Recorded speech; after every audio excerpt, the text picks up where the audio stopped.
જય શ્રી કૃષ્ણ. વૃંદાવન તો શ્રી કૃષ્ણની લીલાભૂમિ છે. કૃષ્ણ ભક્તો માટે તો વૃંદાવન વૈકુંઠથી પણ અધિક છે. કૃષ્ણ ભક્તો કહે છે વૈકુંઠ નહીં આવું રે વ્રજવાલું લાગે. વૃંદાવનમાં આવીને મીરા જાણે શ્રી કૃષ્ણ ભાવમાં ડૂબી ગયા.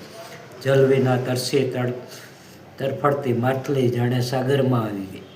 વૃંદાવનમાં મીરાને ખૂબ સાધુ સંગ મળ્યું. અહીં વૃંદાવનમાં મીરાને શ્રી ચૈતન્ય મહાપ્રભુના જીવન અને તેમની કૃષ્ણ ભક્તિનો ગાઢ પરિચય થયો. વૃંદાવન પહેલાં શ્રી ચૈતન્યથી અજાણ ન હતા, પરંતુ વૃંદાવન તો ચૈતન્ય પરંપરા સાધુ સંતોની અધ્યાત્મ રાજધાની જ છે. અહીં મીરાને શ્રી ચૈતન્યના અતરંગ ભક્તોનો પરિચય થયો છે. તેમના દ્વારા મીરાને શ્રી ચૈતન્ય મહાપ્રભુના પરમ ઉદાત્ત કૃષ્ણ પ્રેમપૂર્ણ જીવનનો પરિચય પણ થયો છે. મીરાએ તેમના એક પદમાં શ્રી કૃષ્ણના અવતાર ગણાવ્યા છે. માત જશોમતી માખન કારણ બાંધે જાકે પાવ, શ્યામ કિશોર ભયો નવ ગૌરા, ચૈતન્ય જાકો નામ. જય શ્રી કૃષ્ણ.